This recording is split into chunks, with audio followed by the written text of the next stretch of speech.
Oh, no escucho. ¿Qué tal? ¿Cómo están, Ahí sí. hermanos? Hola, buenas noches. Buenas noches. No sé si Buenas logran noches. escucharme bien, hermanos.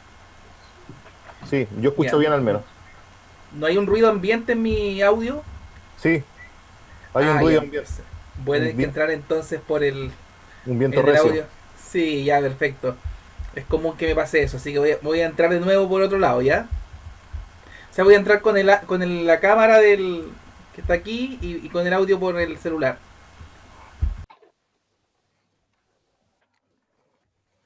Ya hicieron la cosa.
¿Ahora sí me logran escuchar?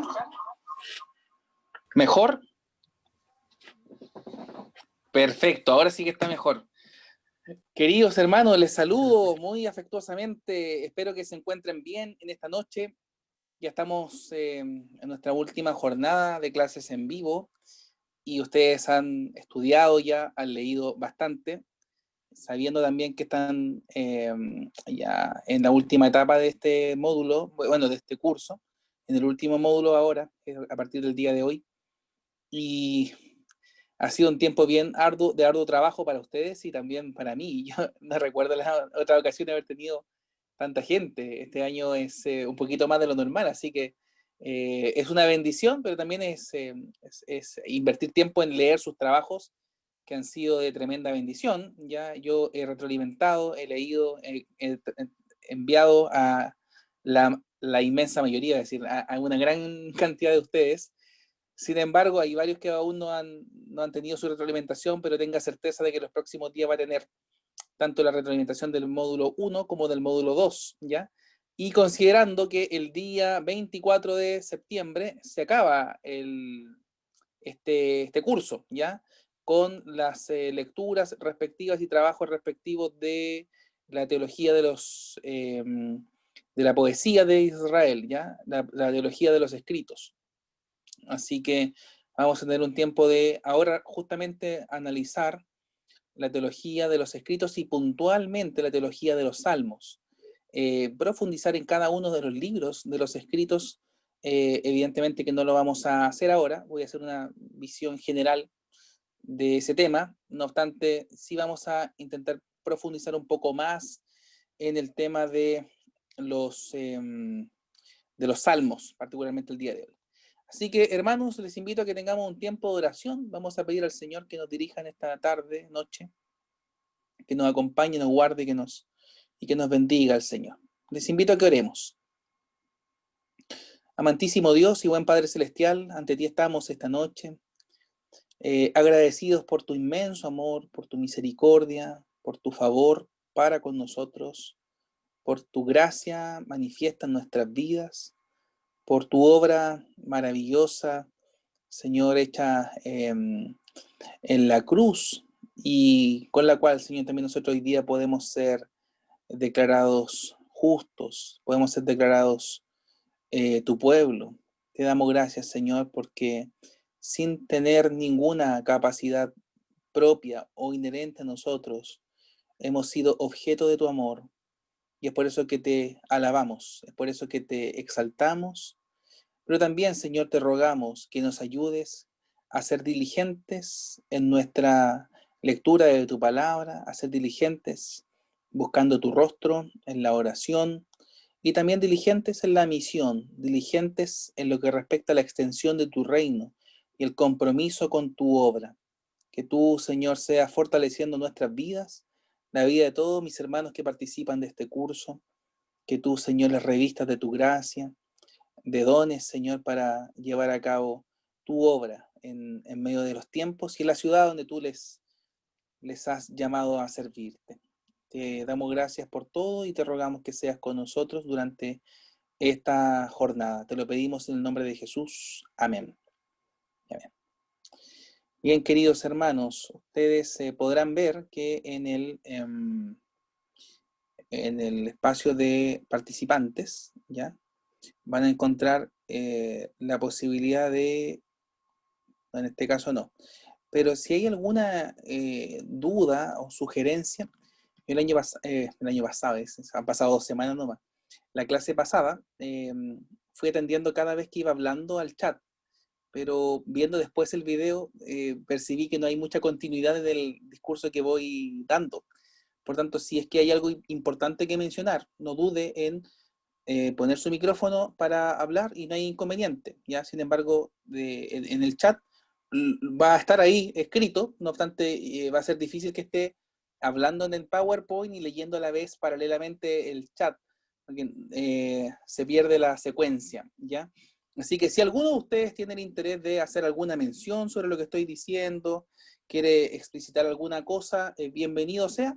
Sin embargo, a través del chat, ¿ya? Y para los que llegaron después, por causa de que el sonido ambiente de mi computador no es muy bueno, pareciera que está en una fábrica, por eso que como hermano Patricio no me puede ver, es por ese motivo.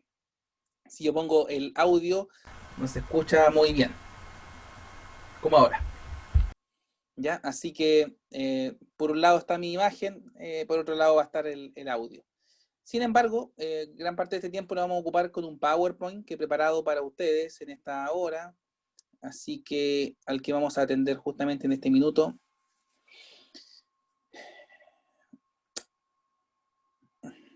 Bien, ya nosotros en las primeras lecciones hablamos sobre la importancia que tiene la clasificación de los hebreos de la escritura, ¿ya?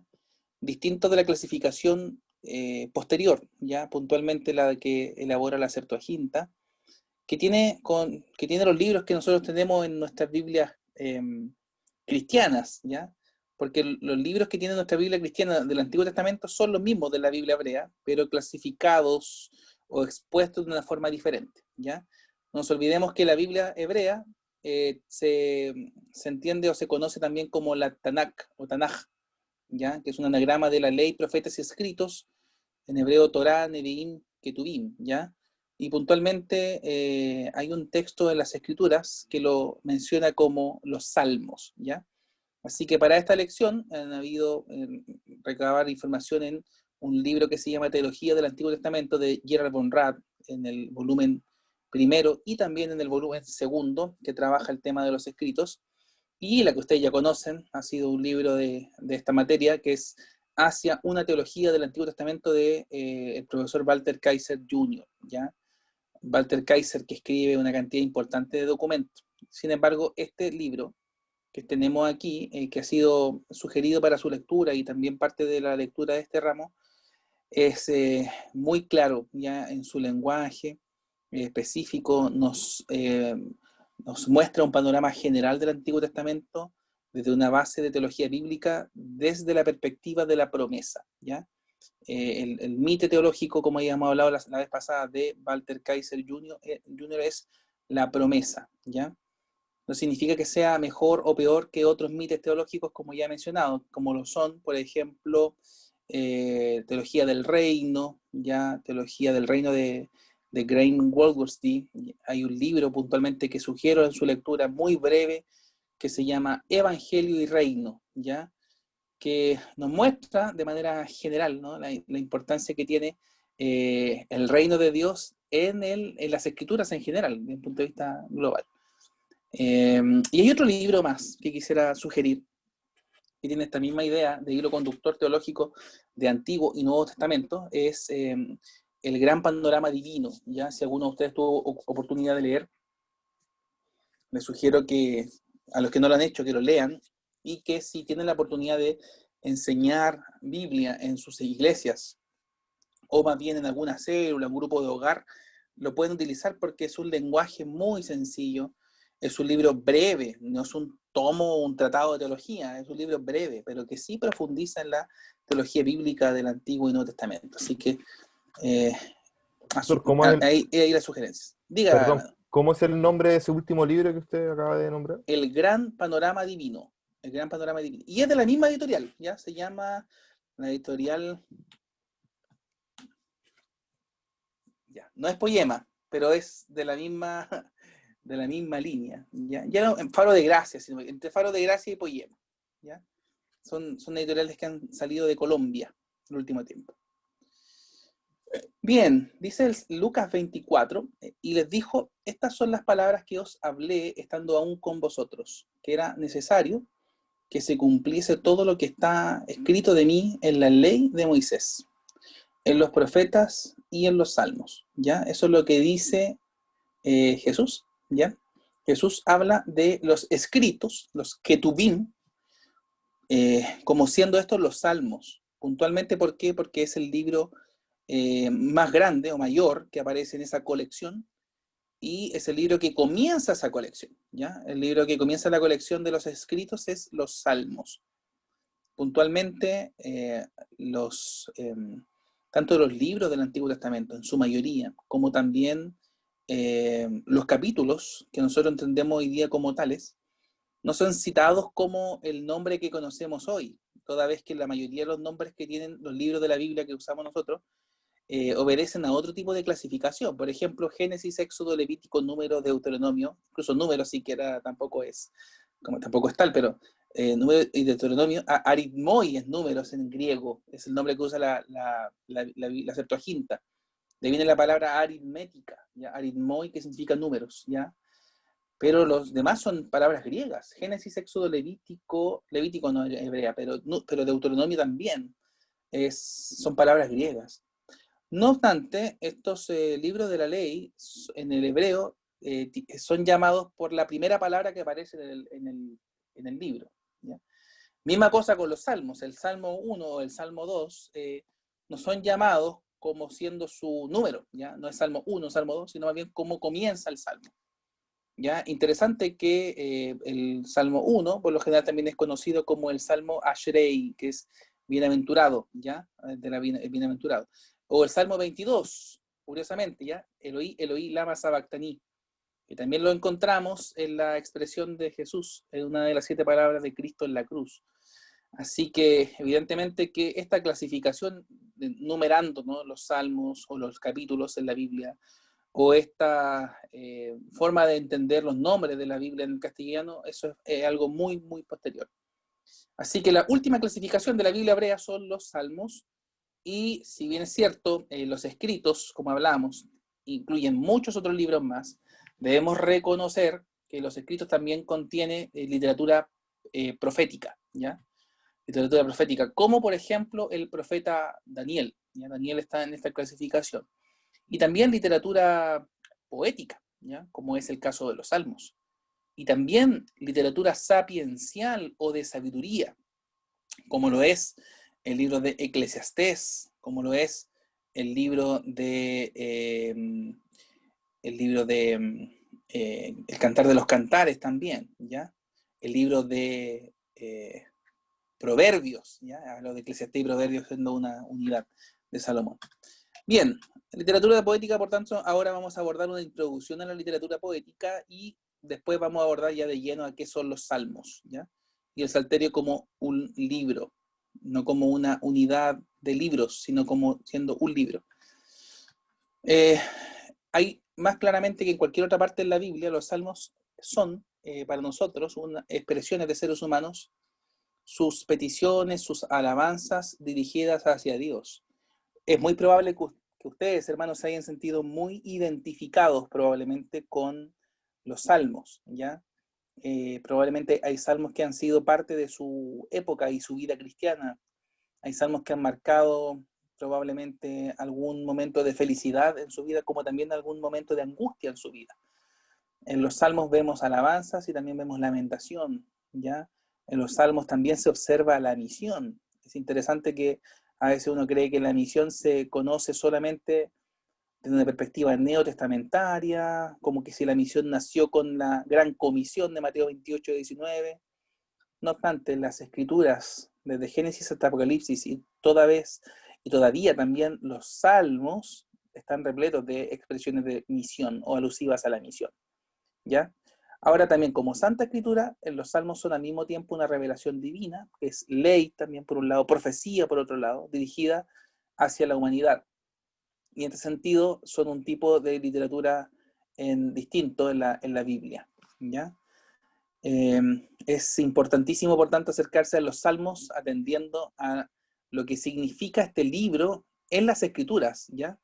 Porque Jesús, ¿ya?, cita de manera evidente y muchas veces, y los apóstoles también, los salmos, más de lo que nosotros incluso a veces creemos. Pero hay algunos exégetas, algunos teólogos en la historia, sobre todo en la historia reciente, que han sido investigadores prominentes en el libro de los Salmos, ¿ya? Y por nombrar solamente dos ahora, Hermann Gunkel y Klaus Westermann, son quienes desde mediados del siglo XX han sido un tremendo aporte, incluso antes del mediados del siglo XX, un aporte en lo que respecta a la investigación teológica en los Salmos, ¿ya? Evidentemente desde otros idiomas, ellos escriben en el alemán, pero sí han sido de importancia para aquello, ¿ya? Ahora, los libros, por tanto, son clasificados de distintas maneras por estos distintos autores, ¿ya?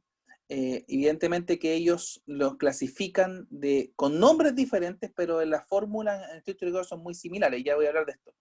El proceso de hacer exégesis, por tanto, sí hay que atender que supone algo que va mucho más allá que eso. Más allá de clasificar un salmo, la exégesis atiende a la revisión concreta de las palabras que ocupan los salmistas o que ocupa el autor específico, ¿ya? La exégesis también atiende al momento y la circunstancia histórica en que se escribe un salmo. Y hay salmos que se evidencia su momento histórico, como hay salmos donde no se logra evidenciar su momento histórico. Por lo tanto, es importantísimo que el que busca, el que trabaja en los salmos pueda atender a lo que dice el texto propiamente tal, en particular, para partir en castellano, cuando no existe la herramienta exegética para atender el texto en su idioma original. Y por otro lado también, atender a otros autores, escritores o teólogos que ya han tenido el tiempo para profundizar en aquello. Así que quienes quieran acercarse a los salmos desde una perspectiva también teológica, de una perspectiva ya también académica, yo sugiero ahí al respecto atender a la clasificación de Gunkel y Westermann. Hermanos, aquel que tenga necesidad de hacer alguna consulta o comentario, no dude en mencionar, ¿ya? Sí comenté al principio que si quiere escribir en el chat, ningún problema, pero va a ser difícil para mí darle continuidad al proceso si atiendo al chat. El que tenga alguna pregunta, ningún problema. O cuando hay alguna consulta, también voy a atender el chat para que haya continuidad en este proceso, ¿ya? Ahora, los sistemas de Gunkel y de Westermann no son muy distintos, ¿ya?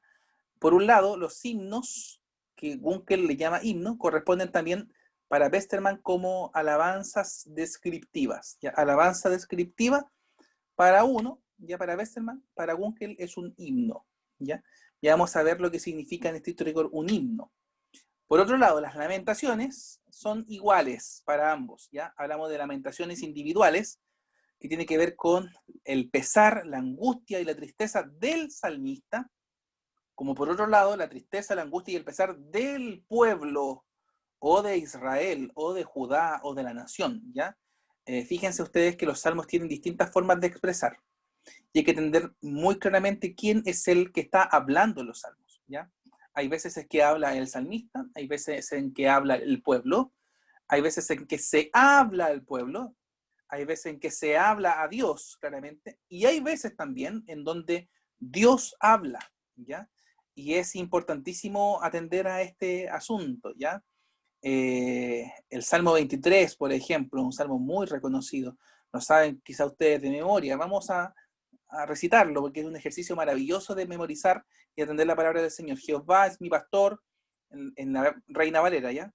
Jehová es mi pastor, nada me faltará, ¿ya? En lugares de delicados pastos me hará descansar, junto a agua de reposos me pastoreará, confortará mi alma, me guiará por senda de justicia por amor de su nombre. Aunque ande en valle de sombra de muerte, no temeré mal alguno, porque tú estarás conmigo. La pregunta ahí, en ese versículo 4, ¿a quién estoy hablando? No voy a tener temor porque tú estarás, o tú estás, ya, tú estarás conmigo. Ahí estoy hablándole al Señor. Pero en la primera parte estoy hablando a quién. El Señor es mi pastor. Entonces no puedo estar hablándole al Señor si estoy diciendo que el Señor es mi pastor. Primero el salmista le habla a otros, le habla al pueblo, le habla a los oyentes, pero en el versículo 4 puntualmente le habla al Señor. No temeré mal alguno porque tú estarás conmigo. Y sigue hablándole al Señor.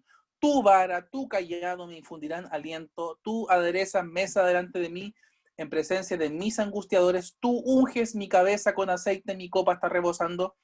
Y después concluye, ciertamente el bien y la misericordia me seguirán todos los días de mi vida y en la casa de Jehová moraré por largos días. ¿A quién está hablando al final? Nuevamente, el salmista se refiere a otros, a los oyentes, al pueblo, a la nación, a la familia, a quien sea que esté escuchando el salmo o la alabanza, ¿ya? Porque estos salmos son cantados, hay que entender eso también.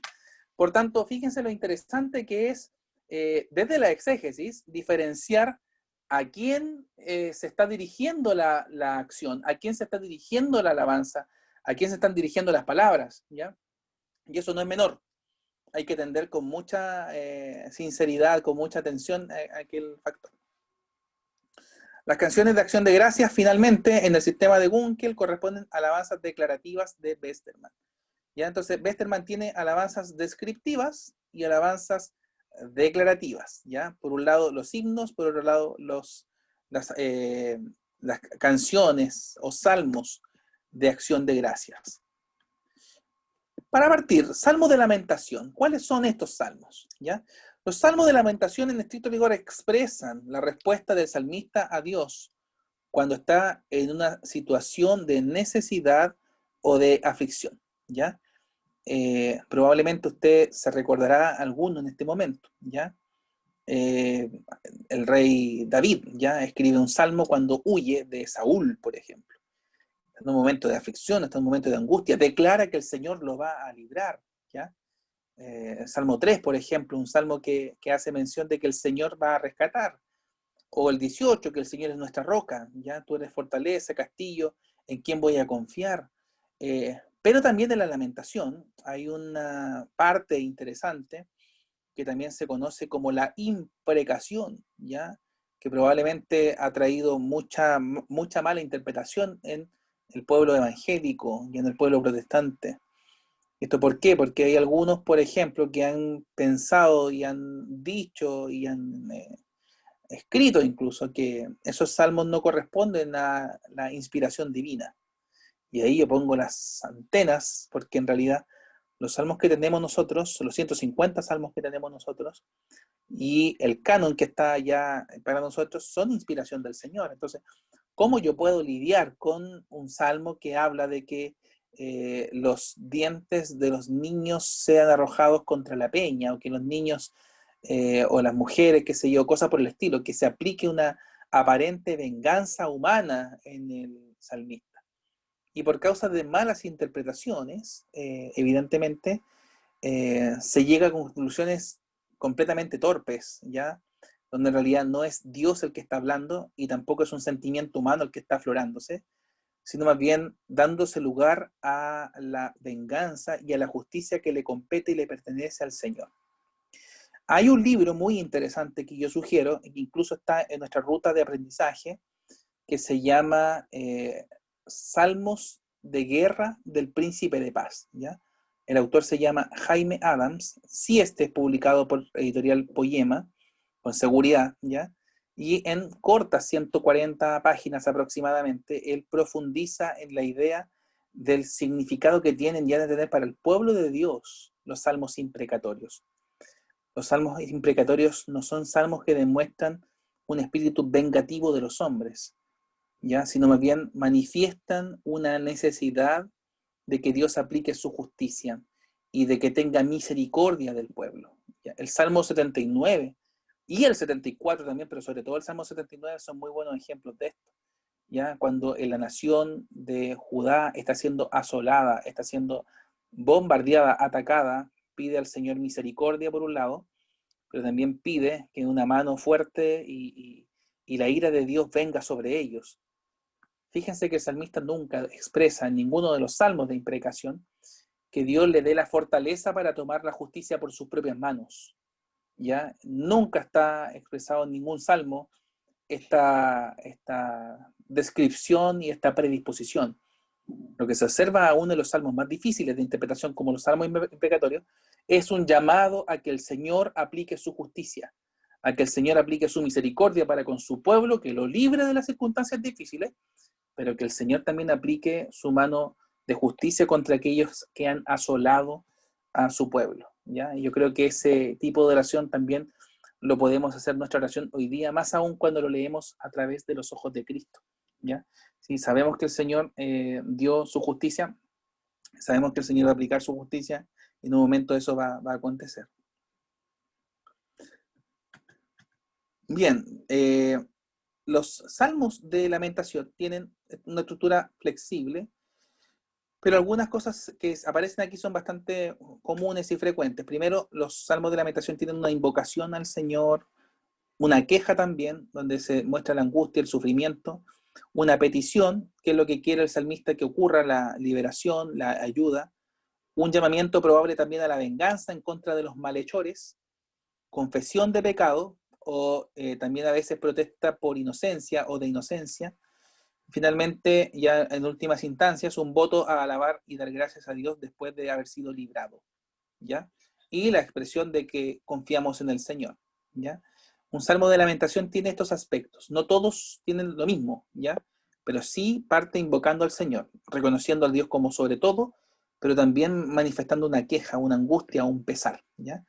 Y es cosa de revisar algunos como los que he nombrado, ¿ya? Estoy pensando en el Salmo 79 puntualmente, es un salmo que se escribe en el contexto de la invasión de Babilonia a Judá. Y finalmente hay una exclamación de alabanza y acción de gracias.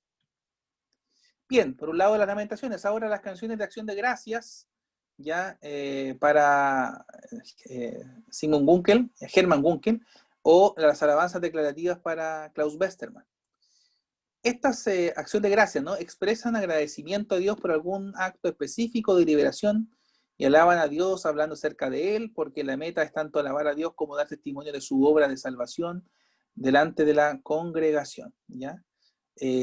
Lo que el Señor ha hecho por su pueblo, las cosas majestuosas que el Señor ha hecho por su pueblo, como el Señor ha mostrado desde la creación, desde la liberación, la salvación, etcétera. Lo que Dios ha hecho por su pueblo es una acción de gracias, ¿ya? Y la estructura aquí son tres partes. Primero, una introducción donde se invoca el nombre del Señor. También puede incluir la intención de agradecerle al Señor por lo que Él ha hecho. Después, en el desarrollo, la parte principal, es el relato de la experiencia del salmista.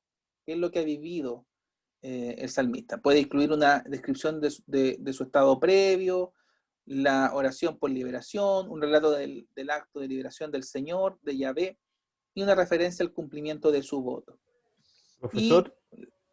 Sí, hermano Claudio. ¿A esto se les llama himnos también? No, los himnos son otros. Ya, vale. Ahí vamos a ver los himnos, ¿ya? Se parece la clasificación, pero no es igual.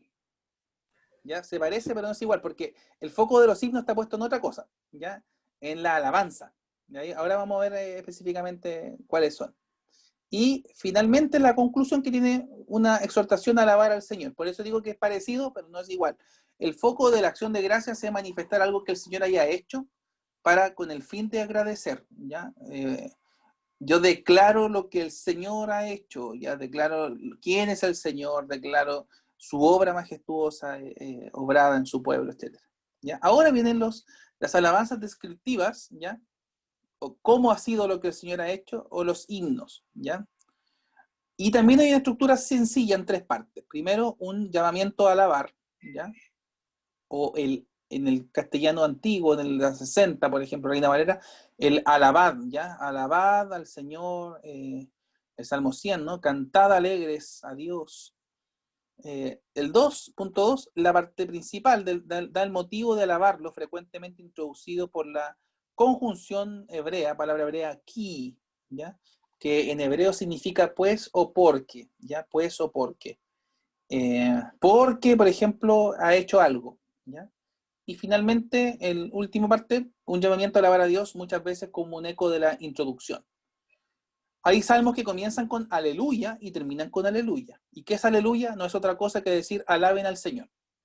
Desde un punto de vista plural, no es singular. No es alabo a Dios, es alaben al Señor. O alabar a Jehová también puede ser. ¿Ya? No olvidemos que alaben al Señor es una transcripción muy castellana, pero el nombre correcto en hebreo sería Yahvé o Yevá, que es traducido también para nosotros como Señor. ¿Ya? Así que pensando bien en eso, el Salmo 117 es un salmo aquí interesante para esto. ¿Ya? ¿Qué se observa en el Salmo 117? Estas tres cosas.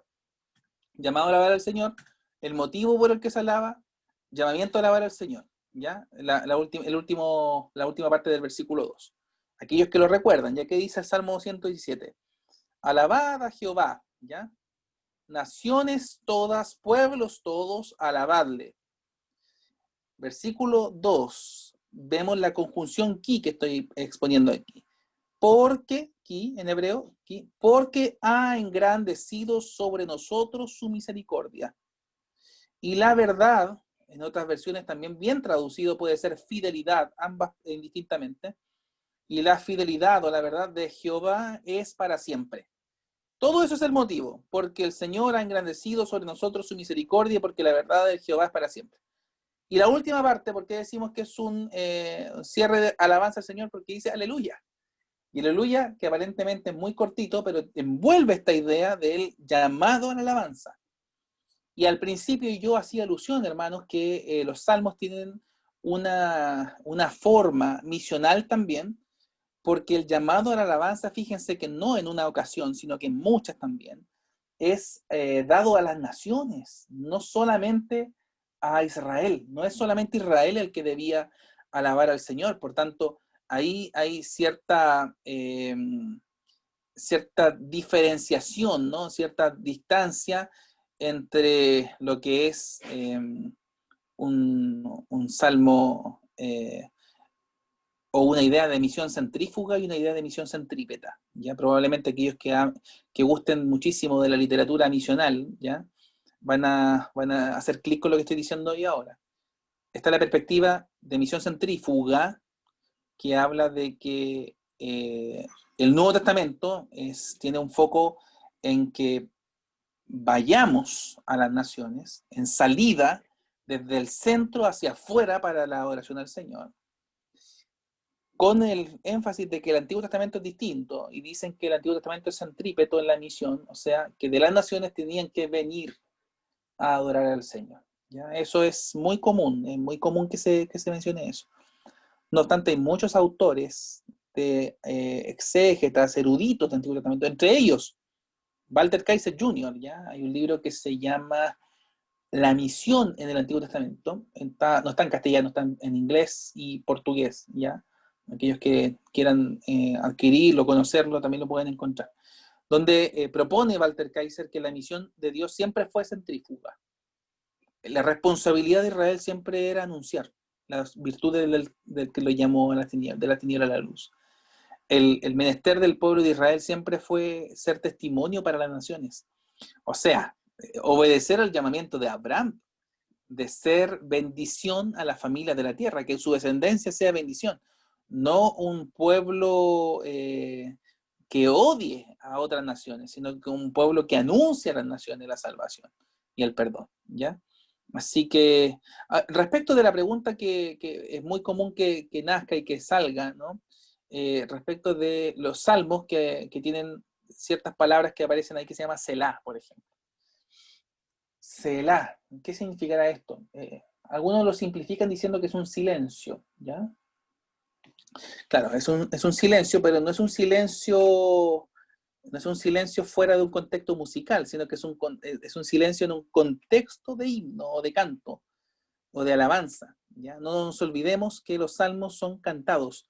Es el himnario del pueblo de Dios, ¿ya? Por tanto, cuando aparece un Selah, es interesante que tiene como fin una pausa o un cambio en la entonación en un cántico, ¿ya? Por eso yo no simplificaría diciendo que es silencio, sino que es una pausa, un silencio o un cambio de entonación en el canto, por ejemplo. Es interesante que los salmos contienen Selah. Y a modo de sugerencia, si usted quiere clasificar un salmo en 3 partes, en 2, las partes que sea, tome siempre en consideración las veces que aparece la palabra Selah. Hay solamente un capítulo en el Antiguo Testamento donde aparece los Selah fuera de los salmos. No sé si alguno de ustedes sabe. Estoy dando un dato freak aquí, ¿ya? Pero en realidad a veces probablemente uno lo lee y no se da cuenta de la importancia de esto. Hay un solo capítulo en las Escrituras que aparece un Selah, que no es los salmos. ¿Y cuál es? El libro del profeta Habacuc en el capítulo 3, ¿ya? Ustedes se saben ya esta palabra de Habacuc 3, ¿no? Aunque la higuera no florezca y en el vides haya frutos, ya, esto se lo sabe, y aunque falte el producto del olivo, poquito antes aparecen 2 Selah, que es interesante. ¿Por qué? Porque es muy probable que esa última mención del profeta haya sido también una expresión cantada, una expresión como siendo un himno. Y es interesante que no aparece en la clasificación de los salmos, sino más bien en la clasificación de los profetas. Interesante, ¿no? Bien, avanzando un poquito, ¿de qué sirve entonces, hermanos, identificar los tipos de los salmos? ¿Nos ayuda acaso a entender su significado teológico y su aplicación? Por supuesto que sí. Nos ayuda a saber de si un salmo tiene un foco puesto en el lamento, en el sentido de que va a orientar claramente la aplicación que el salmo va a tener, ¿ya? Si usted está en un momento de dificultad o alguien de su congregación, de su iglesia, tiene un momento de dificultad, hay salmos que cada vez que son leídos provocan mucho y gran consuelo en el pueblo del Señor, ¿ya? Como por ejemplo el salmo que repetimos hace un ratito, el Salmo 23, ¿ya? El Salmo 23 tiene un foco muy amplio, ¿ya? Por un lado es memorizable, son 6 versículos, es un salmo breve, pero muy profundo a la vez, ¿ya? Y que ha tenido tanta discrepancia últimamente, sobre todo en función de las versiones castellanas de la Biblia que tenemos, ¿ya? Aquellos que lean muy comúnmente la nueva versión internacional, ya se habrán dado cuenta que la versión Valera y la NBI tienen diferencias respecto de cómo enfocan el salmo. Por un lado, dice en la Valera, en la Reina Valera, el Señor es Jehová mi pastor, nada me faltará, como siendo una expresión futura, ¿cierto? Por otro lado, el Salmo 23 para la NBI dice, el Señor es mi pastor, nada me falta, ¿ya? ¿Alguien sabe el por qué la diferencia? ¿Alguien tiene alguna noción de por qué en algunos casos aparece faltará y en otros faltan? ¿Quién estará bien o quién está mal? ¿O por qué está bien? ¿O las dos son correctas? ¿Alguien sabe algo de eso?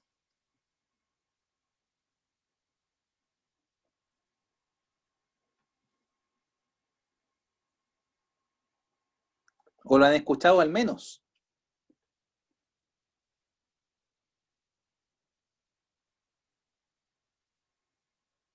Bueno, ya. Hice la pausa también para aprovechar de leer algo. Ya. Los sistemas verbales hebreos son 7, ¿ya? Y son sistemas que no enfocan el pasado, el presente y el futuro, sino la forma en que van a ser escritos los textos o van a enfatizar algo en un verbo. Y puntualmente, el Salmo 23 está escrito en un verbo cal y en una inflexión llamada también imperfecto, ¿ya? Y el imperfecto, para algunos que reducen la forma de traducir el imperfecto, es como siendo un futuro o como siendo un presente continuo. No obstante, para algunos, el perfecto o la inflexión perfecta es como algo siendo en el pasado. Pero eso, entendido de esa manera reducida, no es muy preciso. ¿Por qué?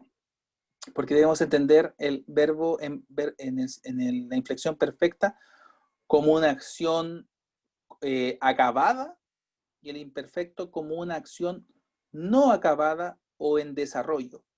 Si yo estoy diciendo que los verbos del Salmo 23 están en la inflexión imperfecta, estoy diciendo que es una acción que no ha sido concluida, que está en desarrollo, que puede ser futuro, evidentemente, pero que también puede ser presente y en desarrollo.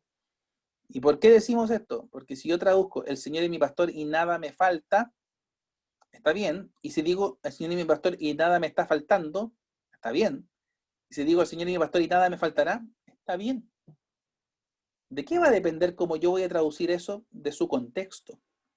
Si yo digo nada me faltará, tiene implicaciones teológicas. Y si yo digo nada me falta, tiene otra implicación teológica. Cuando yo digo nada me falta, implica que en el aquí y en el ahora el Señor tiene control de todas las cosas sobre mi vida. Si digo nada me faltará, digo que en el futuro va a ser así, como quizá una descripción escatológica, que en el futuro el Señor nos tendrá en su gloria y ninguna cosa nos hará falta, pero aquí y ahora, ¿estamos faltos o no estamos faltos de algo? Y en el salmista, en el Salmo 23, esa es la primera cosa que debemos sacar a la luz. Ahora, aquí, ahora, nada nos está faltando, por una razón muy sencilla. El versículo 4 es la clave para entender esto.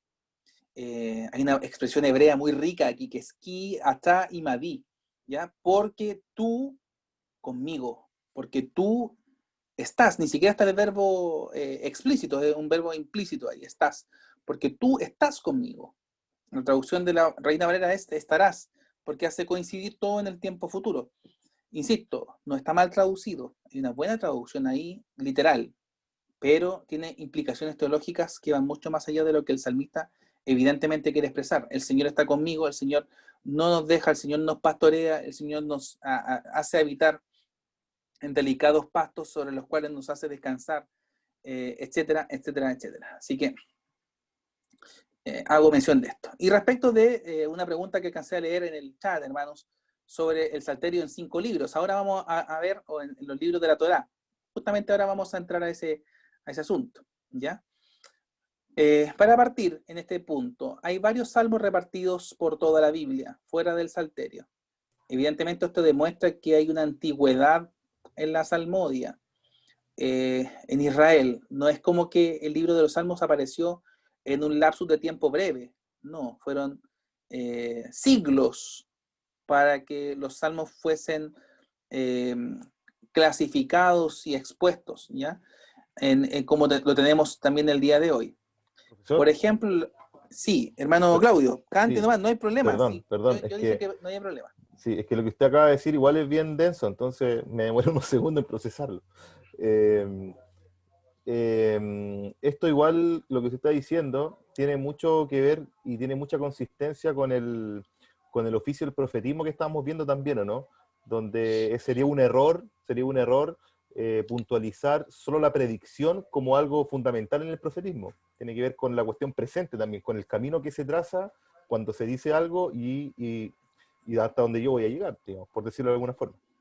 Exactamente. Eso es, ya. Con lo que se expresaba por continuidad y discontinuidad, de atender al pasado, atender el presente, atender el futuro, de que Dios trasciende, está en todo momento y en todo lugar. No obstante, fíjense que eso va a importar mucho a la hora de entender un salmo. ¿Por qué les digo esto, hermanos? Porque la labor del exégeta es interpretar el texto, pero a veces se olvida que la labor del traductor ya fue una labor hermenéutica. El traductor ya tuvo que escoger palabras para poder traducir. No nos olvidemos que el autógrafo es inspirado por Dios, que la providencia y la gracia del Señor Él ha provisto de hombres con mucho talento para traducir la Biblia de su idioma original al castellano como nosotros, para nosotros, pero no, eso no quiere decir que la traducción está exenta de error. Cuidado con eso. El autógrafo original, el texto original está preservado del error. Y yo creo que la palabra de Dios es inerrante e infalible. Pero yo no podría sacralizar, por así decirlo, a una traducción castellana, porque eso implicaría necesariamente satanizar o no sacralizar las otras. Así que hay que tener sumo cuidado con ir delante de la palabra del Señor con temor y con temblor, sabiendo que ha utilizado para su gloria a hombres piadosos para la traducción, pero que no están preservados del error. Así que por eso mismo no hago una crítica a los hermanos Casiodoro de Reina y Cipriano de Valera, de quienes en realidad recordamos muy puntualmente este mes. Ya estamos en el mes de la Biblia, y es justamente el mes de la Biblia porque se recuerda un 26 de septiembre de 1569, año en que se termina de imprimir la primera Biblia castellana, justamente por la obra de estos exégetas, pero no estaban preservados del error. Yo hubiese preferido traducir en el Salmo 23, el Señor es mi pastor y nada me falta, como bien lo traduce la versión NBI. Sin embargo, como evidentemente la clase, hermanos, da para que profundicemos mucho, pero quisiera solamente puntualizar este asunto de una manera muy gráfica, ¿ya? Hay dos formas de traducir las escrituras, sea al idioma que sea. Y así se entienden esto, ¿ya? Está la estrategia de equivalencia formal y está la forma de equivalencia dinámica. ¿Y cuál es la diferencia entre la equivalencia formal y dinámica? El acento o el énfasis. La equivalencia formal, su acentuación está puesta en las palabras, o ser lo más literal posible, pero a la vez lo más comprensible posible. En cambio, la equivalencia dinámica quiere y busca ser lo más comprensible posible, sin necesariamente atender a las palabras que aparecen ahí. No tiene ninguna complejidad ni dificultad con ocupar otras palabras, otras formas. Por eso, a modo de ejemplo, quisiera nombrarles 3 traducciones castellanas de equivalencia formal y 3 dinámicas, ¿ya? ¿O alguien quiere sugerir alguna? ¿Cuál le tinca? Yo debo solamente mencionarlo. Biblias de equivalencia formal, ¿ya? Ya dijimos una clave, la Reina Valera. Es una Biblia literal, ¿ya? No es un error traducir nada me faltará en el Salmo 23, está bien, pero es literal, ¿ya? Otra traducción de equivalencia formal, la Biblia de las Américas, ¿ya? Para mí, una de las mejores traducciones que hay en castellano. Y, bueno, si queremos hablar de equivalencia formal, todas las Valeras, ¿ya? Incluso, sobre todo, una muy buena que hay ahora en un lenguaje mucho más ligado al mundo hispanohablante, como es la Reina Valera contemporánea, ¿ya? Solamente por nombrar algunas 3 de equivalencia formal. Y dinámicas, ¿ya? Ahí probablemente usted encontrará muchísimas, pero la NBI es una, la Biblia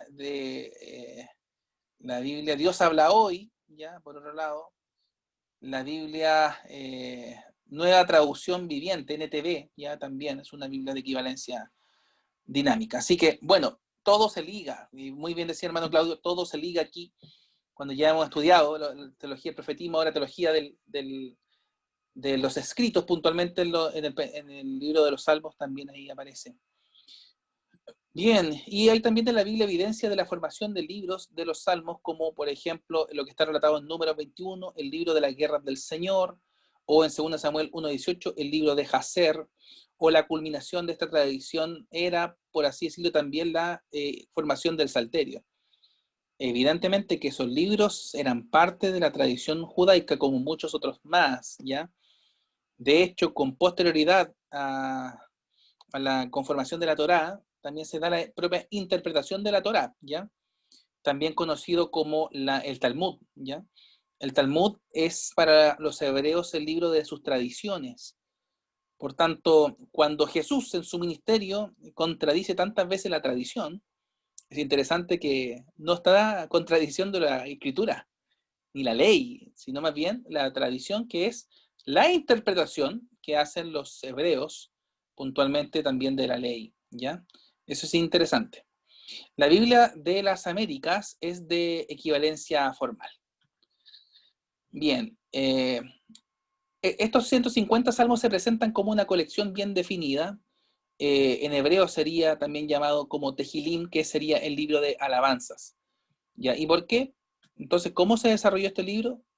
Parece entonces que la forma final tiene algún tipo de estructura, y si así es, nosotros como creyentes hoy del siglo XXI podemos percibir probables motivos o propósitos para que esto se dé de esta forma, o debería todo afectar la manera en que leemos los salmos de manera individual. Para eso vamos a revisar brevemente la historia y el desarrollo del Salterio. El libro se desarrolló evidentemente de otras colecciones más antiguas. Yo no podría decir otra cosa si no observara el canto de Débora, por ejemplo, el canto de Moisés. O sea, cuando se termina de clasificar o de culminar esta clasificación de los salmos, muy posterior a muchos autores de los salmos, entre quienes participan en su mayoría el rey David. Ya hay algunos que lo han llamado, incluso en otro testamento lo llama los salmos de David. Pero David es un autor entre muchos otros. ¿Quién otro es el segundo escalafón, el mayor autor del libro de los salmos? Asaf, ya, por ejemplo, Asaf. Después podría ser los hijos de Coré, ¿ya? Y evidentemente ya hay un número importante donde no aparece en ningún caso el autor, ¿ya? La división del Salterio en 5 libros es interesante, que está esto en directa alusión también a la ley, como bien decía hace un ratito en el chat un hermano. Los salmos del 1 al 41 en la Biblia hebrea, en la Septuaginta es del 1 al 40, ¿ya? El Salmo 42 al 72, en la Septuaginta del 41 al 71, el Salmo 73 al 89, en la Septuaginta del 72 al 88, 90 al 106, 89 al 105 y finalmente 107 al 150, del 106 al 150. Y como la Biblia de Jerusalén o algunas Biblias que utiliza la Iglesia Católica, ¿ya?, mantienen la forma de la Septuaginta, es interesante que este salmo que tanto hemos hablado hoy día como el Salmo 23, en la Biblia que utilizan comúnmente la Iglesia Católica, es el Salmo 22, ¿ya? Interesante. Jehová mi pastor aparece para los católicos en el Salmo 22. Pero quisiera hacer hincapié, hermanos, en que no es menor que los salmos esté clasificado en 5 libros, por un tema muy específico que tiene que ver con la directa alusión a la ley. Es más, las 3 clasificaciones de la Biblia hebrea tienen una directa alusión a la ley, ¿ya? Para partir, la Torá, ¿para qué decir? Es el libro de la ley. Pero no es el libro de la ley solo por una perspectiva estrictamente judicial o legal, sino por una perspectiva estrictamente también, junto con lo legal y judicial, didáctica, ¿ya? O de la enseñanza, o de la instrucción, por así decirlo, ¿ya? Y el énfasis en la ley e instrucción está puesto en todo el Pentateuco, ¿ya? En segunda parte o clasificación de la Biblia hebrea están los profetas, ¿ya? Los Neviim. ¿Cuál es el primer libro de los profetas? A ver si lo recuerdan.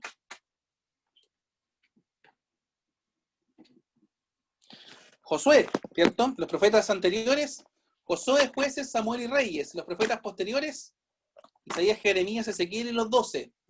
¿Y por qué yo estoy diciendo que todas las clasificaciones de la Biblia hebrea ponen énfasis en la ley? Por esto. Fíjese lo que dice Josué, capítulo 1, versículo 5, ¿ya?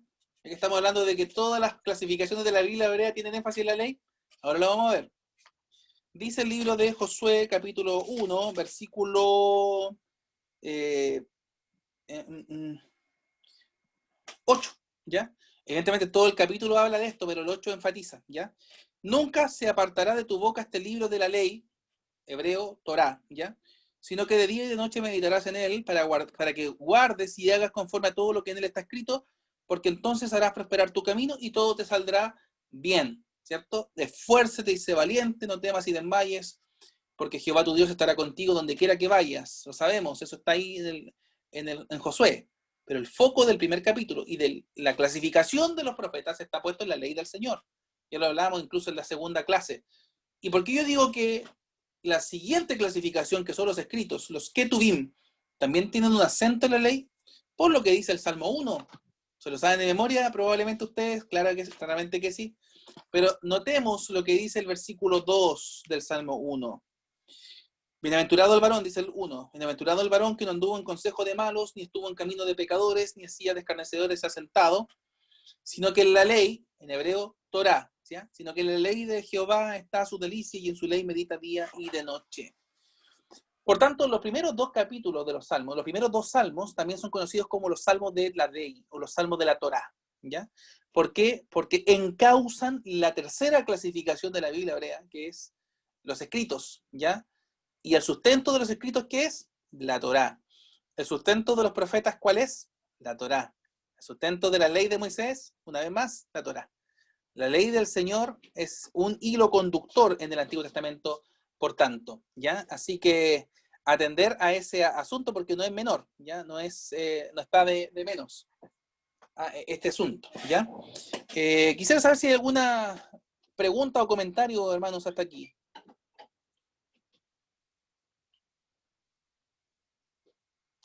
Yo abro aquí la pantalla, si hay alguien todavía, sí, están ahí, hermanos.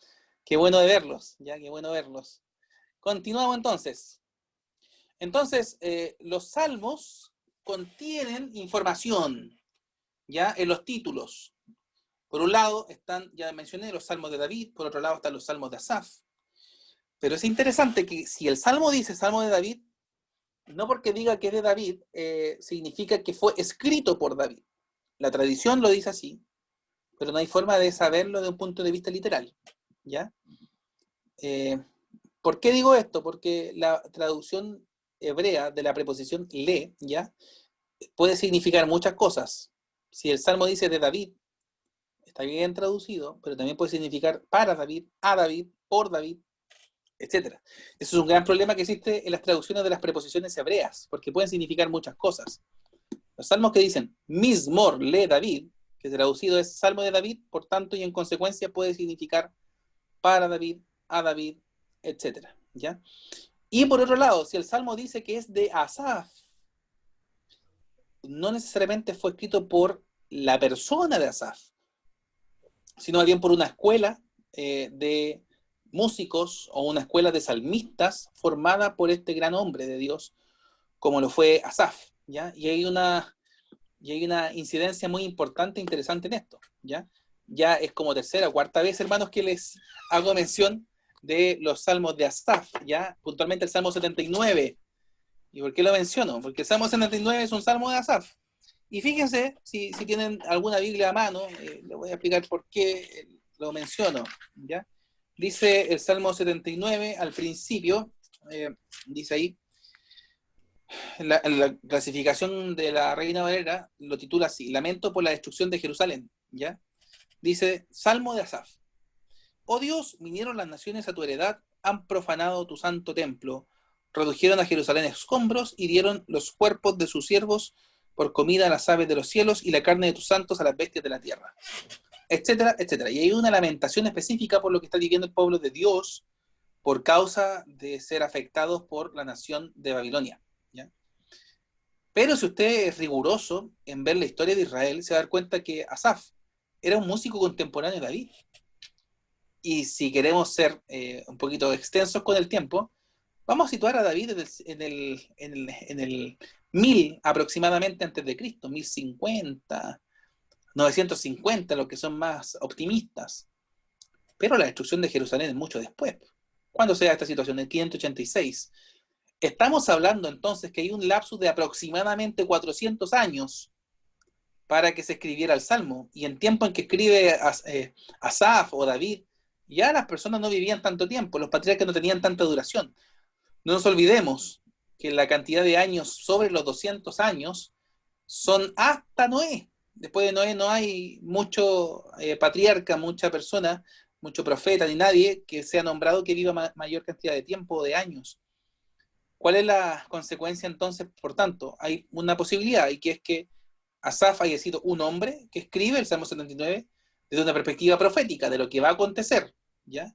Pero eso también habla de optimismo, ¿ya? Y por otro lado, es que sea una escuela creada por este hombre de Dios, por este músico, ya por este salmista, que conforma esta construcción de salmos. Así que de los 12 salmos que están en esta clasificación de Asaf, probablemente este sea uno que haya sido escrito por la escuela de Asaf, ¿ya? Avanzando un poquito, también vemos salmos duplicados, ¿ya? El Salmo 14 también aparece en el Salmo 53. No nos olvidemos que aparece duplicado y en distintos libros de los salmos. 40, 3 al 17 es el Salmo 70. El 108, ahí tenemos una mezcla entre dos partes, el 57, 7 al 11 y el 60, 5 al 12. Y también hay que considerar los nombres de Dios, ¿ya? En los salmos. ¿Cuáles serían estos? Elohim, que traducido al castellano literal es Dios, ¿ya? O dioses también, pero Dios mayoritariamente. Y Yahvé, que es los 4 letras hebreas alusivas al nombre sagrado de Dios. También leído a veces como Adonai. No porque Yahvé se pronuncie como Adonai, sino porque Adonai significa en hebreo Señor, ¿ya? Por eso cuando se traduce al castellano como Señor, es tomando en consideración esta misma secuencia que utilizan los hebreos. ¿Cuál es la diferencia en que por un lado se utiliza la palabra Elohim y por otro lado se utiliza la palabra Señor, ¿ya? O Adonai, o Yahvé, ¿ya?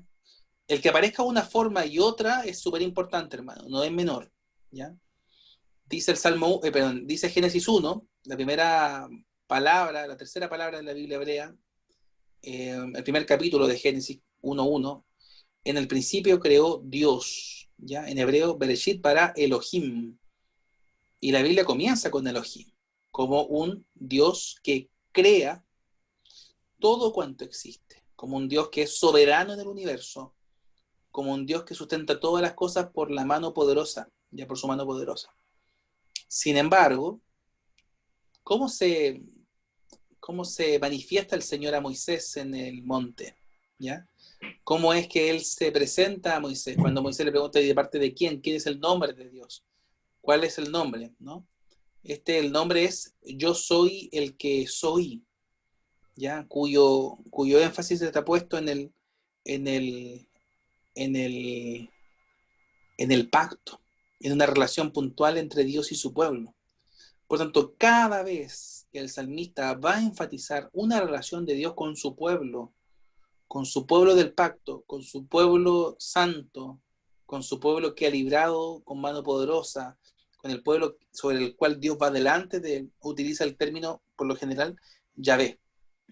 No obstante, cuando se refiere a estrictamente la misión, ¿ya?, de Dios, la extensión de su nombre, de su reino a otras naciones, por lo general también se va a ocupar el término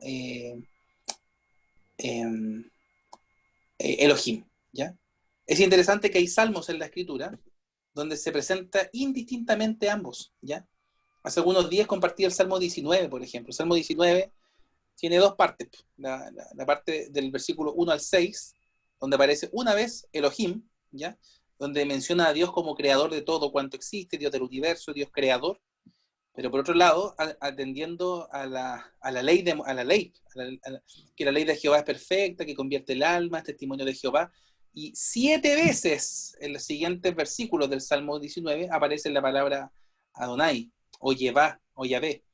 ¿Para qué? Para hacer alusión directa a una relación de Dios, de pacto con su pueblo. Entonces, cuando se ocupa una forma y otra, es súper importante, porque el foco es distinto, ¿ya? Dios sigue siendo Dios, el Señor es Señor siempre, pero el énfasis que pone el salmista cuando ocupa una forma para referirse a Dios es una y de otra es otra. Bien, doy la palabra, hermano, porque yo sé que a veces se escribe en el chat y no estoy atendiendo a ratos. A ver. El Salmo 110, un salmo real que menciona el hermano Valentín, y también hay una distinción importante. ¿En qué sentido, hermano Valentín, distinción importante, si me ayudas con entender el comentario? Sí, profesor, ¿me escucha, cierto? Sí, querido, te escuchamos. Ya. Sí, lo que ustedes mencionaban son las distinciones entre Jehová y Señor. O sea, el Salmo 110 también dice, Jehová dijo a mi Señor. O sea, es alguna declaración que hizo David. También es importante destacar eso de lo que usted estaba mencionando. Exacto. pero ese problema lo tiene la traducción castellana. El texto hebreo no lo tiene, ¿ya? Dijo el Señor a mi Señor. ¿Por qué? Porque se ocupa, por un lado, Yehva o el tetragramatón, las 4 letras sagradas, en hebreo, Yod, He, Bab, He, o castellanamente, YHBH, y también en la misma palabra, la palabra Adonai, que significa Señor. ¿Ya? Entonces, la lectura del hebreo es Adonai, Adonai. La lectura castellana es Señor al Señor. Es como... Pero por eso digo, en el texto escrito hebreo no hay inconveniente. ¿Ya? Sí lo tenemos nosotros en el castellano, puntualmente. Podemos entonces mencionar también gracias, hermano Valentín. Sí, súper interesante eso. Y considerar que el Salmo 110 es un salmo real, ya haciendo énfasis en la realeza del Señor, ya como una perspectiva escatológica, pero también presente en la figura del rey David. Podemos mencionar también el himno de alabanza de David en 2 Samuel 22, que se repite también en el Salmo 18. Bien, los títulos de los salmos presentan problemas especiales. ¿Profesor? ¿Una pregunta? Sí, hermano 2 Ignacio. preguntas, sí. La Proceda primera nomás. es, ¿cuál es la pronunciación correcta? ¿Yahvé o Yahweh? Y mi otra pregunta es, ¿por qué hay algunos salmos que se les llama salmos alfabéticos? Como el 119. Sí, Eso. exacto. Muy buena su pregunta, hermano Ignacio. Primero, si es Yahvé o Yahweh, tiene que ver con el contexto geográfico que traduce o que literaliza la palabra hebrea. Para los anglosajones, la W es leída como B nuestra o V nuestra. ¿Ya? Por tanto, en el contexto latinoamericano no se justifica poner o leer con la W, porque para nosotros es we, pero para el anglosajón, para el alemán, para la gente para la gente del primer mundo, lo leen como B, ¿ya? La lectura correcta es Yahvé, ¿ya? Yahvé, sea para el contexto latinoamericano o anglosajón. Para ellos es comprensible poner con W, para nosotros es comprensible con V, ¿ya? Así que por eso digo, tiene que ver con el contexto en que se traduce, más que nada. Y lo otro, respecto de estos salmos alfabéticos, alfabético obedeciendo a una descripción del texto griego, ¿ya? Alfa, beta, gamma, delta, epsilon son las letras griegas, por eso se llama alfabeto. En nuestro contexto y en el grafema occidental, nosotros lo conocemos como el abecedario.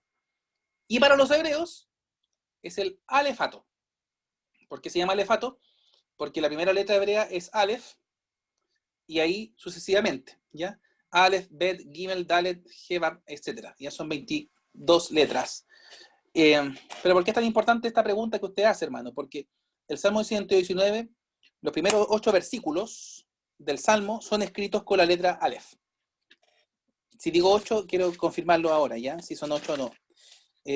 A ver. Aquí está. Sí, primeros 8 versículos son escritos con la letra Aleph, que es la primera letra hebrea, ¿ya? Los siguientes 8 versículos, del 9 al 16, comienzan con la letra Bet, que es la segunda letra hebrea. Y así sucesivamente. Si alguno de ustedes quiere memorizar el alfabeto hebreo, el abecedario hebreo, o también conocido como el alefato, lea el título del Salmo 119. Y ahí lo va a encontrar para memorizarlo. Aleph, Bet, Gimel, Dalet, He, Vav, Zayin, Hete, Yod, Kaf. ¿Ya? Así en adelante hasta la letra Tav. La letra Tav es como la Z nuestra. ¿Ya? ¿Por qué entonces se llaman salmos alfabéticos? Porque son salmos que muestran o comienzan el salmo con esa letra hebrea. Y no es el único, hay otros más. Si no mal recuerdo ahora, el 114 o 116. Uno de los salmos aleluya que aparecen también ahí es este anagrama, ¿ya? Bien. Entonces, hablaba, hermanos, que los títulos presentan problemas también especiales, ya los títulos de los salmos, ¿ya? Evidentemente, ¿por qué se presentan problemas especiales? Porque se encuentran en los manuscritos antiguos como siendo parte del texto bíblico. ¿Y qué significa eso? Que cuando usted encuentra en su salmo castellano, en su Biblia, por ejemplo, un título en minúscula, chiquitito, arriba del versículo 1, hay dos caminos, que es parte del texto del manuscrito original o que no lo es, ¿ya? Por tanto, una cosa sí es considerada. En el salmo, en los salmos que usted tiene en su Reina Valera, el título que está en negrita arriba, tenga certeza que eso no es parte del texto original. Eso es como nombra el editor de la Reina Valera el salmo. ¿Ya? Salmo 115, por ejemplo, dice Dios y los ídolos. Bueno, el salmo habla de Dios y los ídolos, pero el manuscrito original no lo menciona así. ¿Ya? Y por otro lado, no hay título. ¿Ya? Sin embargo, por ejemplo, el salmo un poquito más atrás, por ejemplo, el Salmo 110, que ya había sido mencionado por el hermano Valentín, dice ahí, Jehová da dominio al rey. Ese es el título que pone el editor de la Reina Valera, pero lo que sí aparece en el texto original, o en el texto manuscrito, es Salmo de David, o Mismor le David. Para la Biblia hebrea, Mismor le David, o Salmo de David, es parte del versículo 1. Para la Biblia castellana, esto no es parte del versículo 1. Entonces, usted se va a dar cuenta que a veces el versículo de la Biblia hebrea no coincide con el versículo de la Biblia castellana. Sobre todo en el Salmo 51, que tiene una descripción súper larga, ¿no? Salmo de David, después de que se llegó a Betsabé, vino a él Natán el profeta diciendo, especificando un contexto histórico en el que se da el Salmo de Lamentación del Salmo 51 de David, ¿ya? Así que, para que entendamos más o menos lo que representan los títulos, ¿ya? De los salmistas. Por un lado, por ejemplo, hermano, no sé quién, ¿Pablo? ¿Hermano Pablo? Sí, Querido hermano, te escuchamos. sí. Pastor, entonces, donde no hay título en negrita, ¿eso quiere decir que en la Biblia hebrea tampoco había título entonces? Exacto, hay salmos que no necesariamente tienen título. Ok, entonces esos títulos que nosotros vemos aquí en la traducción son una incorporación que hicieron los hermanos que tradujeron la escritura entonces. Sí, Ah, ya, ok, los ok. editores de las versiones en idioma común, porque es probable, por ejemplo, que el traductor de la Biblia al inglés haga coincidir el título, como también puede que no. Lo que sí es Ah, probable ya, que ya. aparezca en el manuscrito original es lo que está en cursiva. Por ejemplo, estoy yendo hacia atrás, el 110, Salmo de David. El 108, por ejemplo, donde dice Cántico, Salmo de David, ¿ya? Probablemente en hebreo diga Shir Mismor le David. Ah, Tengo ya. más atrás, y así sucesivamente, ¿ya? Hay salmos que expresan, por ejemplo, el contexto histórico, como hablé, el Salmo 51, un buen ejemplo, ¿cierto? La situación de Betsabé, David, Natán, el profeta, ¿ya? Donde le da esta categoría de los corderitos, ¿ya? De un hombre que tenía muchos y otros pocos. Eso está en otro relato, en Samuel, ¿cierto? En el libro de Samuel. Pero aquí puntualmente lo confronta con su pecado y la respuesta de lo que está en el profeta Samuel lo vemos en el Salmo 51, con un tema sumamente interesante en la inscripción. Probablemente si en las liturgias de sus iglesias o sus cultos hay oración de confesión de pecado, la mayoría ocupan el Salmo 51, ¿no? Me encanta a mí orar el Salmo 51 cuando en la liturgia hay confesión de pecado, porque me siento identificado, porque en realidad vemos en eso, no porque todos los pecados sean de índole sexual, sino más bien porque vemos a un hombre con un corazón contrito y humillado delante del Señor, con un hombre dispuesto delante de las manos del Señor para expresarle a Él gratitud y también arrepentimiento. Así que es interesante. En otros lados, por ejemplo, se menciona la forma en que se van a entonar los salmos, ¿ya? ¿Han escuchado ustedes o han leído los salmos donde dice sobre Alamot o según Alamot, ¿ya? Alamot es una forma de canto, ¿ya? Por lo general referido a las doncellas o a las jovencitas. Es probable que los salmos según o sobre Alamot sean cantados por voces de soprano.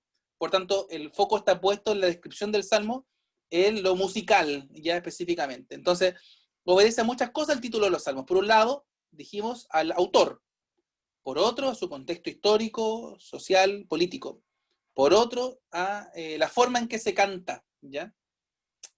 Por otro, el énfasis o la forma en que se expresa un lamento, o si es con cuerdas, por ejemplo, ¿ya? etcétera, etcétera. Así que, hermanos, yo sé que este tema da para mucho, pero aquí estamos en una parte que me salté. Me disculpan, creo que me fui más adelante. Ya los títulos. Ya, ahora sí. ¿Hay alguien que iba a preguntar algo? Si no, ya me perdí ya. Ahora sigo. Los títulos de los salmos contienen 5 diferentes tipos de información, ¿ya? Yo mencioné alguna ahora brevemente. Primero, la relación del salmo con una persona o con un grupo de personas. Segundo, la situación aparente, la situación histórica aparente del salmo. La información musical, la información litúrgica y el tipo de salmo, ¿ya? La mención de una persona en el título, por ejemplo, de David, Asaf, no significa necesariamente que lo escribió, sino más bien porque representa a una aparente autoría o una aparente seguidilla de personas que pueden haber participado de esto. ¿Ya? El libro de los Salmos, por ejemplo, en su forma final, se divide en 5 libros, ya lo sabemos, y probablemente por analogía con los libros de la Torá, ¿ya? Las primeras 4 terminan con doxologías, donde dice el final, los versículos 13 del capítulo 41, 72, 18 al 20, 89 al 50 y 106 como tal, terminan diciendo, bendito sea el Señor. Yo voy a leer solamente el Salmo 106, 48, ¿ya? Dice así, bendito Jehová Dios de Israel, desde la eternidad y hasta la eternidad, y diga todo el pueblo, amén, aleluya.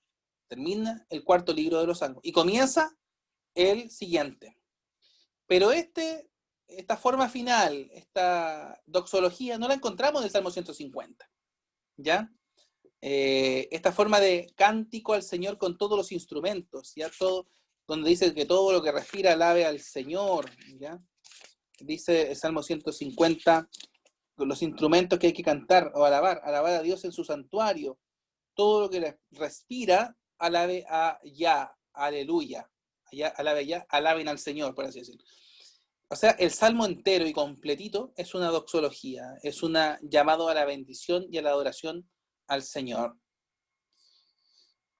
Voy a saltar algunas cosas porque ya las he mencionado de manera sucinta en las otras partes anteriores, ¿ya? La versión de David también. Quiero quedarme con el punto 4. Y aquí está. Los salmos como un libro del rey divino y su rey ungido en Jerusalén, específicamente ejemplificando una tipología de Cristo en el Antiguo Testamento. El Señor aparece en los salmos de manera evidente, ¿ya? Se relaciona con una situación puntual que ha de vivir Jesucristo en su padecimiento, en su muerte, en su crucifixión, etcétera, etcétera, más adelante, ¿ya? Y por nombrar algunos, aquí están citados el 12, el 110, 132, el 144, el 145. Y yo quisiera brevemente profundizar en algo que mencioné hace un ratito, ¿ya? Como yo mencioné que se nombraba el Salmo 22 en hebreo, ¿ya? Algunos se recordarán, Elohí, Elohí, o Elí, Elí, lama sabactani, ¿cierto? Que es una de las 7 palabras de Jesús en la cruz, ¿cierto? Dios mío, ¿por qué me has abandonado? ¿Ya? Y eso es súper interesante porque eso va a repercutir en diferentes interpretaciones y exégesis y también aplicaciones de las palabras de Jesús en la cruz. Y una de las que comúnmente se ha mencionado es que lo que está haciendo Jesús en la cruz es afirmando una separación momentánea del Padre con el Hijo, o de un abandono del Padre hacia el Hijo, ¿ya? Un abandono literal y real. Sin duda que la expresión del Salmo 22 es abandono. Dios mío, ¿por qué me has abandonado? Sin embargo, el Salmo es mucho más que el primer versículo. ¿Por qué digo esto? Porque si bien es cierto, en la primera interpretación es decir que el Padre abandonó al Hijo, una segunda interpretación es decir que Jesús está nombrando un salmo, o está citando un salmo. En tiempos de Jesús, en primer siglo, los salmos no eran clasificados por número. Jesús no podía decir el Salmo 22. ¿Qué es lo que se dice? Como se empieza el Salmo. Elí, Elí, lama sabactani, Dios mío, ¿por qué me has abandonado? ¿Y por qué afirmo esto, hermanos? porque el versículo 21 pone un énfasis en la experiencia de Jesús. ¿Cuál es la experiencia? Angustia, pesar y dolor por la crucifixión, pero por otro lado también la liberación del Señor. La obra de Dios en la vida del salmista, ¿ya? Y lo quisiera leer, ¿no? Fíjense cómo se observa en el Salmo, dos salmos en uno. Una parte A y una parte B completamente diferente. Dice aquí, versículo 20 en adelante: libra de la espada mi alma, del poder del perro mi vida, sálvame de la boca del león y líbrame de los cuernos de los búfalos. 22. Anunciaré tu nombre a mis hermanos, en medio de la congregación te alabaré. Y después en adelante es un salmo diferente. El salmo 22, del 1 al 21, es un lamento, y el salmo 22, del versículo 22 hasta el final, que el versículo 31, es una expresión de alabanza, una descripción de la alabanza al Señor. ¿Y qué es esto? Lo que el Señor ha hecho por su pueblo, y también la experiencia de Jesús en la cruz. La liberación que el Señor evidencia en su resurrección es lo que está siendo también citado en el Salmo 22, ¿ya? Por tanto, hay que tener sumo cuidado con adelantarnos a decir algo que es literal en un salmo sin haber pasado por todo un panorama general de lo que está citando Jesús en la cruz. Ya, por nombrar algunos, ya hay evidentemente muchas más citas del Antiguo Testamento en el Nuevo, y la forma en que se cita es no diciendo Isaías 53, o no es diciendo Salmo 22, es expresando lo que dice el salmista, es repitiendo las palabras del salmista específicamente. ¿Ya? ¿Profe? ¿Pastor? Hermano Pablo, sí, querido hermano Pablo. Sí, sí, estoy completamente de acuerdo con lo que dice usted, porque el apóstol Pablo también cita muchas veces muchos salmos, y los cita como lo que dice usted, pues claramente no dice así como en el Salmo 5 dice tal cosa y le hace el recalque a los demás hermanos que le escribía, sino que lo cita así como del principio, como usted dijo. Exacto, exactamente. El apóstol Pablo lo hace, Jesús lo hace, los autores del Nuevo Testamento no tenían la clasificación como la tenemos nosotros hoy día. No nos olvidemos que la separación de capítulos y versículos fue algo hecho muy posterior. El siglo XIII, a comienzos del siglo XIII, se clasifica la Biblia en capítulos. El siglo XVI se clasifica la Biblia en versículos, ¿ya? Stephen Langdon es Langdon es el autor del Código Da Vinci, o el personaje principal, pero el nombre es parecido, ya me olvidé el apellido exacto, pero es parecido, ¿ya? Creo que es Hugo de San Víctor el que clasifica en capítulos, pero el trabajo de los que clasifican en capítulos del siglo XIII es ya adelantado por los masoretas, entre el siglo V y VIII después de Cristo.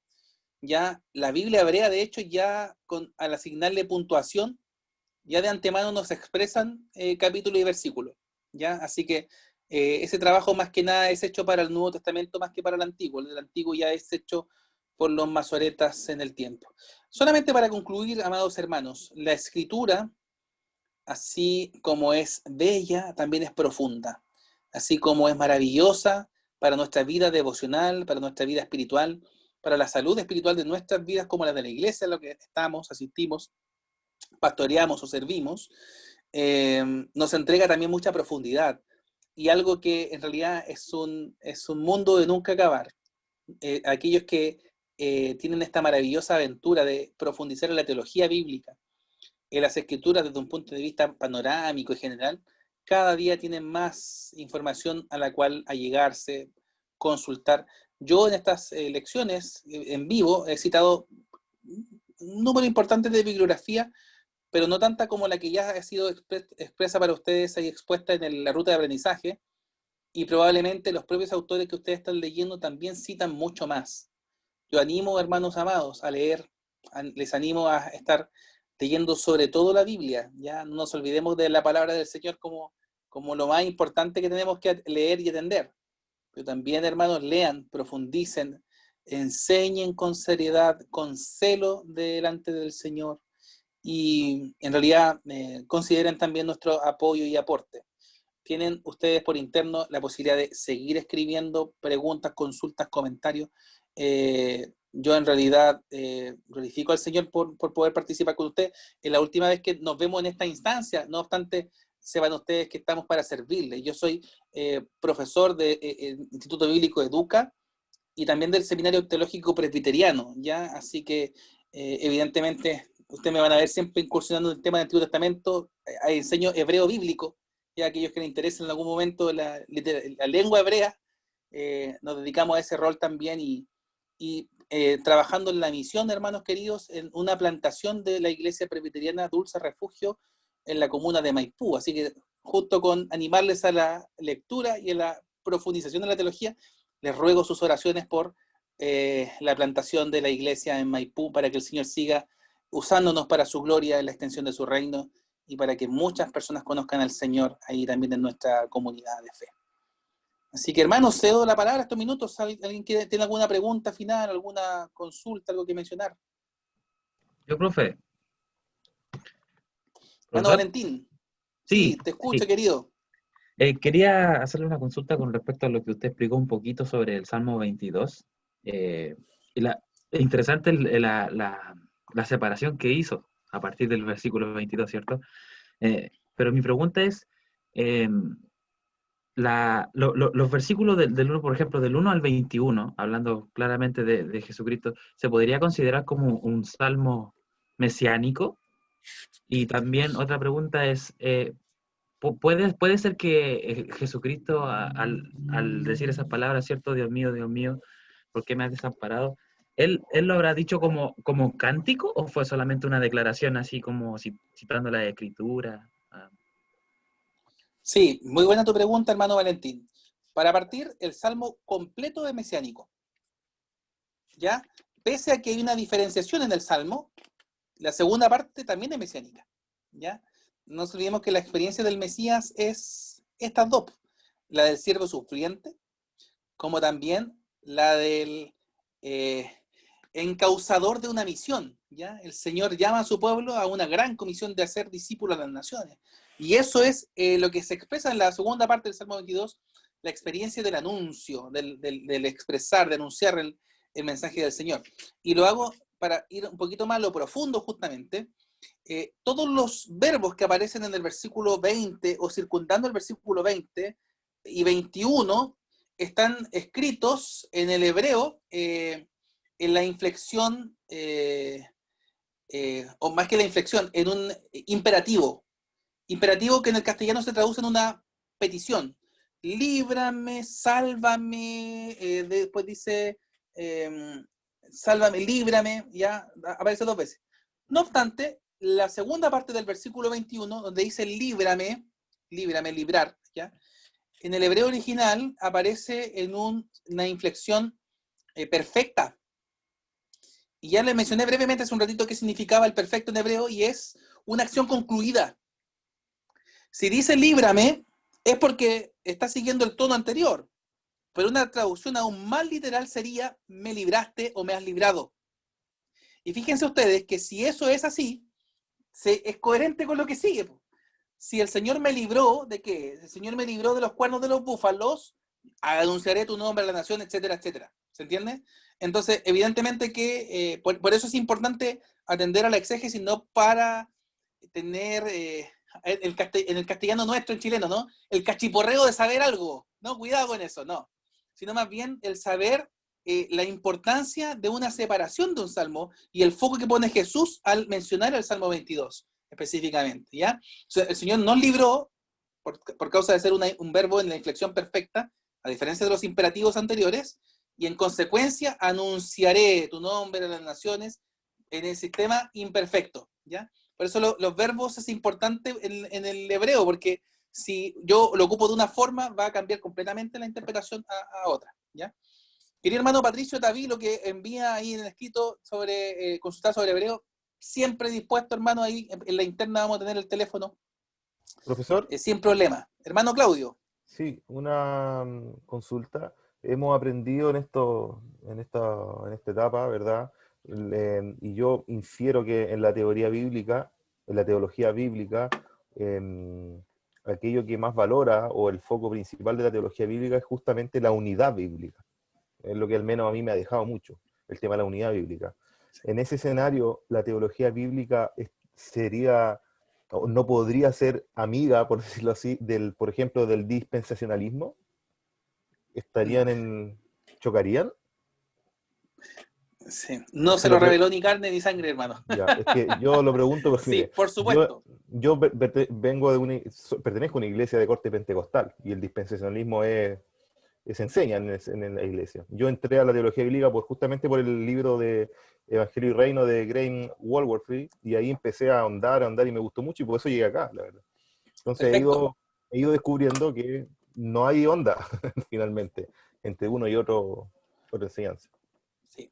Solo para aclarar, ya a los hermanos que han escuchado esta pregunta del hermano Claudio, respecto del dispensacionalismo, es una corriente teológica que tiene su auge a mediados del siglo XIX, ya, y que es planteado por varios teólogos y que han sacado varias clasificaciones de Biblia, entre ellas la Biblia famosa Scofield, ya, y acentúa etapas específicas para conocer a Dios y alcanzar la salvación, particularmente en 7 dispensaciones, ¿ya? Por eso se llama dispensacionalismo, porque la salvación, por un lado, era en virtud de la inocencia, después fue en virtud de la conciencia, después pasando más adelante en virtud del gobierno humano, y yendo más adelante en función de la ley, y después la gracia. Y esa es el gran diferenciación entre el dispensacionalismo y la teología que plantea la teología bíblica o la teología del pacto, que tiene que ver con, para algunos, la salvación en el Antiguo Testamento estaba supeditada a la obediencia a la ley, en cambio en el Nuevo Testamento está supeditada a la gracia del Señor, como siendo conceptos diferentes en distintos momentos, ¿ya? No obstante, para quienes suscribimos a una teología unificada, como plantea el hermano Claudio, que tiene que ver con una teología unida, también se infiere de antemano que Dios es el mismo ayer, hoy y por los siglos.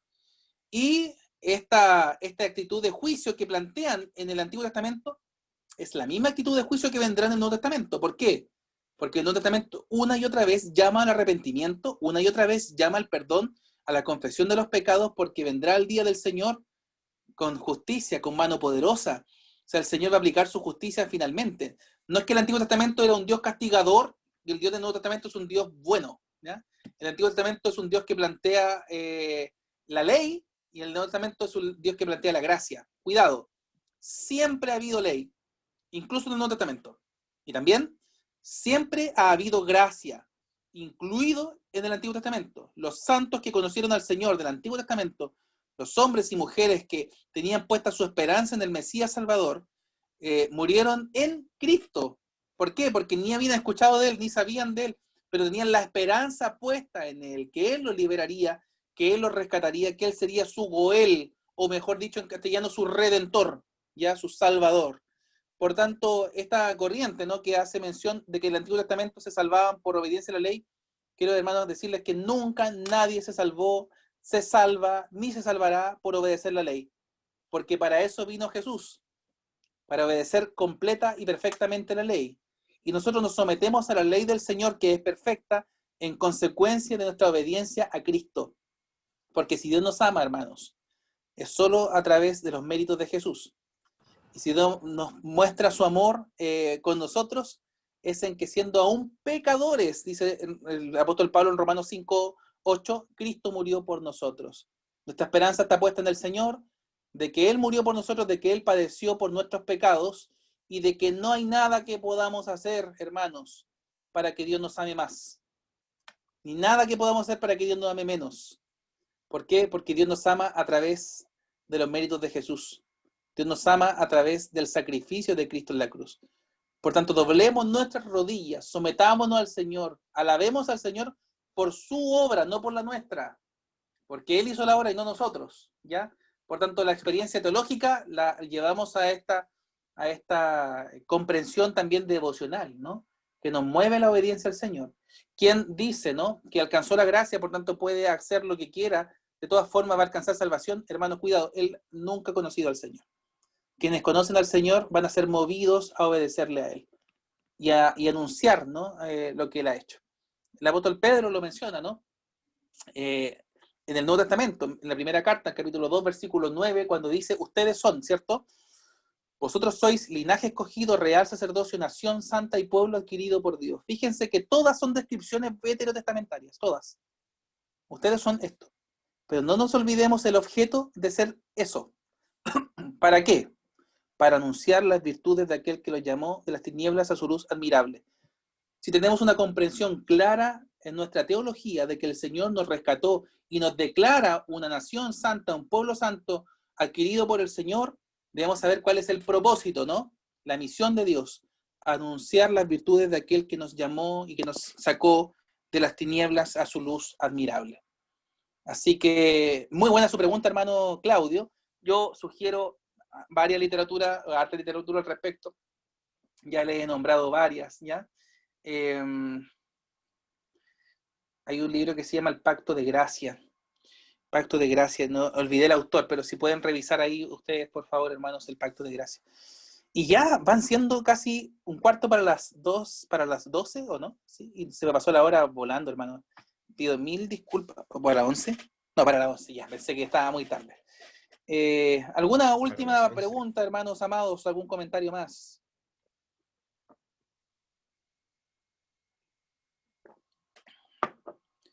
Bien, para terminar entonces, hermano Patricio, sí, respecto de alguna clasificación de los proverbios, claramente que sí. No obstante, la que hace o la expresión que manifiesta, que enseña Walter Kaiser, yo creo que es bien amplio, ¿ya? Yo sí quería profundizar con el interés que quería profundizar en los salmos, no hubiese alcanzado a hacer lo mismo de los demás, ¿ya? Por eso quise enfatizar los salmos, porque es la mayor clasificación de los escritos, ¿ya?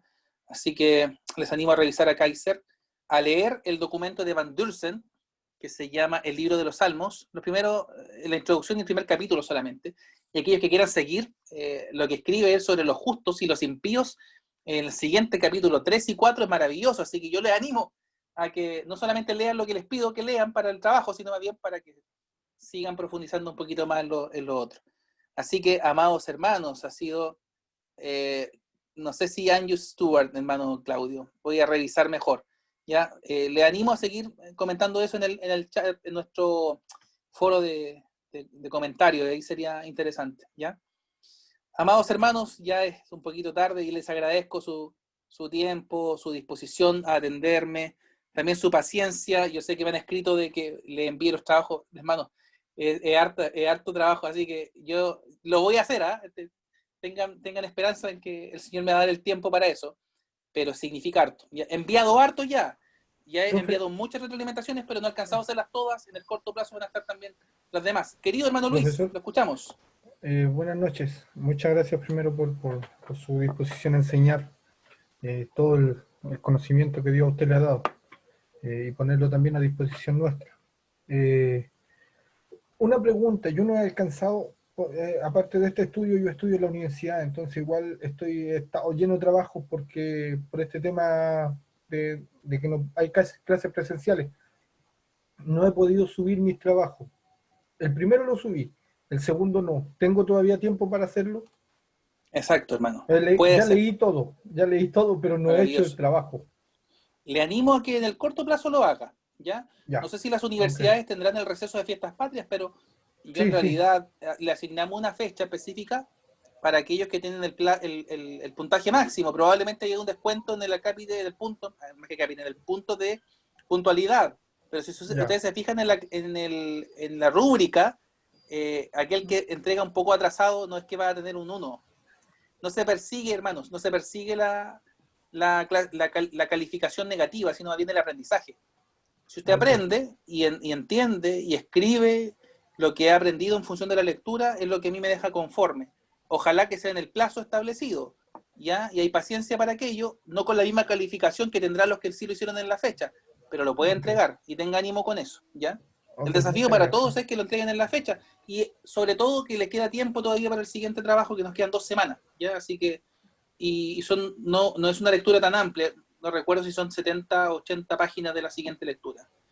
Así que ánimo, hermano Luis, y a todos los demás también. Es un gusto poder participar con ustedes de esta clase. Quisiera pedir, hermano Pablo Ruz, si nos puede dirigir, querido, en oración para terminar esta clase. Amén.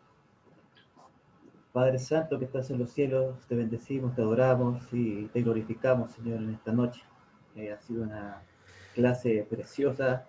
Tú nos has hablado, Señor, nos has educado con respecto a esta materia importante, Señor, que son los salmos, papito. Te damos las gracias por todo, papito. Te damos las gracias porque tú has hablado en nuestras vidas, porque le has dado las gracias a nuestro pastor.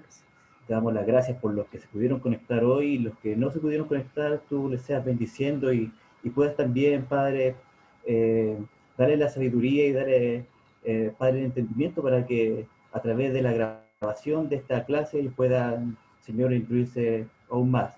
Te damos las gracias por todo, Señor, y te pedimos tu bendición para despedirnos, esa que viene del Padre, del Hijo y del Espíritu Santo.